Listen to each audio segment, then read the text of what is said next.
Hello everyone, this is Lentropy of the Reimaru files, and we are bringing you yet another review, and this one's gonna be about Far Cry 6.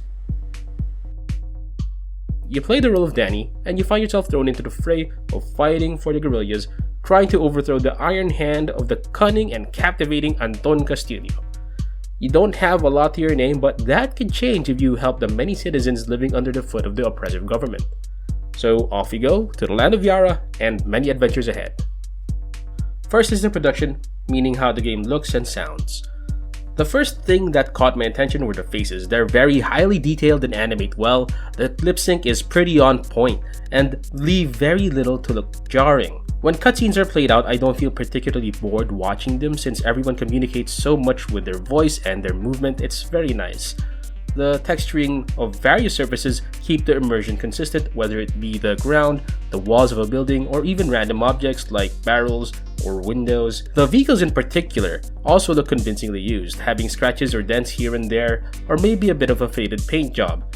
This is further expressed in the vehicles that you actually own. Considering that I've been playing this on the PS4, the frame rate and picture quality are still pretty top notch, though it does make some understandable compromises. There is a drop of frame rate if you have enough things happening on the screen, but this hasn't really gotten in the way of gameplay. Sometimes I could see that the edges around objects could be softer as well. If you fly high enough, you'll be able to tell the limitation of the draw distance, but it is still pretty far, so you're not really going to be too concerned about it. The performances of all the voice actors, at least the ones I've encountered so far, are very convincing. To no one's surprise, the performance of Anton Castillo is the standout from everyone. His calm, cool voice and choice of words seem to constantly veil his true thoughts, constantly unimpressed, won't think twice to kill you, commands every scene he's in. I love watching this guy. Now for the mechanics or how you generally play the game. So I think I've made it clear that playing an FPS game on controller is an adjustment, alright? So initially, shooting was very uncomfortable for me, but about 5 hours in, I think I've adjusted to the point that I can reliably hit a target. Aiming down sights or firing from the hip do feel like they do what they should be doing, and that means being good at range or being good at close quarters respectively. Movement, in my opinion, could be better, particularly for negotiating ledges. It gets quite frustrating trying to climb to higher areas when it turns out that you can only do that with very select areas along the wall. Running through even knee-high walls requires vaulting, and it's not always obvious when you're in the middle of a gunfight. Luckily, a lot of the game doesn't revolve around movement. You get passive regeneration once you're out of combat long enough. You also get a free heal that goes on cooldown once used. It's great that I don't have to think about healing items since getting a substantial amount of damage in Far Cry seems to be one of the easiest things to do for your enemies. So far, this balance between healing and damage successfully makes for good tension in combat, particularly for a player like me who has no sense for finding cover during a gunfight. Speaking of guns, you get a lot of them, and for each gun type you can craft a certain assortment of attachments, from bullet to barrel. You can even give them special modifiers that you more commonly find in looter-shooter types such as poison damage or charging your ultimate faster per headshot. Oh, did I say ultimate? I meant Supremo, which is, well, your ultimate. You're initially given something that fires homing missiles, but you can change this depending on what you want to get. There's a type that shoots out poison clouds that makes enemies fight each other, one that bursts out an EMP charge which is handy against choppers. You can assign each one with the sort of throwing weapons you'd like to carry around with it, and like the guns, have special mods that modify your stats.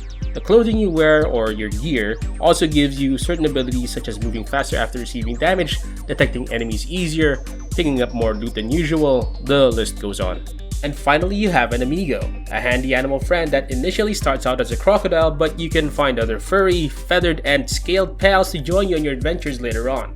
Each of them behaves differently, so you want to pick one that suits your playstyle the best. As you can see, I have not mentioned anything about getting bonus health or damage, and that's because the game never really tells you any of that. You do seem to get stronger as you gain rank, but you're never told explicitly how much. Rank increase also seems to be the only way to directly improve your base stats, and the only real way to do that is through clearing map objectives and to a greater extent finishing quests. Yes, you do gain a bit of experience by blowing enemy vehicles up and causing mayhem around, but you don't want to max out that wanted level. You also might have noticed that most of my encounters are approached through stealth, and that's how I like to do things because I have a lot of trouble fighting enemies when I don't know where they are. It's also the cheapest way to fight in terms of resource. However, it's pretty evident that you can play however you like so long as you're putting together an arsenal and gear that matches that way of playing. You can be a one-man army geared up for mass destruction, a ninja, or even something that's near mortal. Finding and grinding the materials needed to get there could be an issue though. Still, I like it because it also means I can freely change how I play so long as I'm willing to grind for it. It encourages multiple approaches to a situation, and exploring these options aren't too hard. I'm genuinely having fun. And now for the content or the meat of this game. When you've picked up an Ubisoft title, one of the big ones, it becomes pretty obvious how similar they are to each other. It's always this large map with multiple objective points on it, and you're pretty much free to handle it as you like.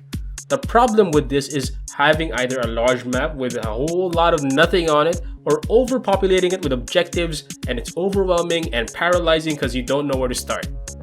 So how do they strike the balance in Far Cry 6? It looks like they've taken a page from the Ghost of Tsushima playbook, where how much objectives or whatnot is visible depends on how much you want to know. By leaving random notes to read or NPCs that tell you of another base to raid or quest to take on, it's up to you if you want to engage them and have yet another objective to clear on the map. It literally allows you to move at the pace of your choosing, which I greatly appreciate. Far Cry 6, so far, appears to be focusing on the story of 3 huge story arcs with a big finale planned in the end, where you get to pick how exactly you progress. Every major story seems to involve you getting entangled with a trio composed of a joker, a serious guy, and a guy with a problem. Not to say they're not interesting characters, so far I've liked them and I don't have any problems doing quests for them. I'm not going to go into detail for any of these stories and leave it for you to discover. What I can share though is the other things you can do other than shooty bang bang action. In my 20 or so hours of gameplay, I've gone fishing to little success, I've raided caves for treasure, which are more or less traversal puzzles, I've raced on a jet ski, I've commanded raids, I've hunted a powerful boar, a powerful rooster, I've fought a powerful rooster as a rooster. Yes, it's a full-on fighting game with a roster of roosters, weak and strong attacks, dodges and super bars. I was blown away. There's probably more that I've yet to discover, and there are certainly many gems for the 20-minute adventures that the game offers you if you just don't feel like progressing the story yet. And really, what's the point of rushing an Ubisoft game? There's also content specialized for the multiplayer experience, where you can't access the map, so you may have to rely on others lest you blow up for being in the sun too long, which sounds like me in real life. Next, the extra features that the game has. Let me start with the many accessibility features and audio-visual adjustments you can make with Far Cry 6. There's a lot of them. I find it hard to specify which one is significant, but you'll probably be able to play this even if you're colorblind or whatnot. Far Cry 6 will be letting you play co-op, and that seems pretty epic. Being able to do these missions with a friend would be great. Just that I don't have many friends that would have early access to the game, so I wasn't really able to test this out. There's also more content planned in the future should you choose to buy the season pass. You can probably sit on that though, since there's a lot to chew on with this base game's offerings. Finally, there's the occasional bugs that you normally find in open world games. NPCs getting stuck in places, sometimes you spawn a little wrong, or poorly performing AI. None of these are really game breaking and they're quite rare. I encountered maybe 3 in the past 20 or so hours, so I believe that's okay. So what do I think? Not gonna lie guys, there were 2 reasons I was dreading playing this game. The first one would be the controller FPS experience, which turned out to be not so bad. The second would be the tiring experience I had with Assassin's Creed Valhalla, and I'm happy to say that at least for the current amount of time I poured in, 20 hours in a few days for me is a lot of gaming time honestly. I've found myself constantly engaged with Far Cry 6. Everything I do seems to contribute to something further down the line. There's a lot of exploration to do, and not only of the gigantic map, but also of the quest lines and the possible setups you can make use of for Danny. I want to continue playing it as I write the script to see where the next event leads or to try out this new weapon I just got. Far Cry 6 has created a world where I don't need to know much else to enjoy it and appears to be pushing the Ubisoft formula to its limit to my delight. If you've been on the fence about getting this game, I hope this video helps in making you decide, or if you've never heard of it, I hope that this makes you take some interest. This is a very well crafted game. Far Cry 6 on the PlayStation 4 covers a lot of bases, scoring a 4.5 out of 5.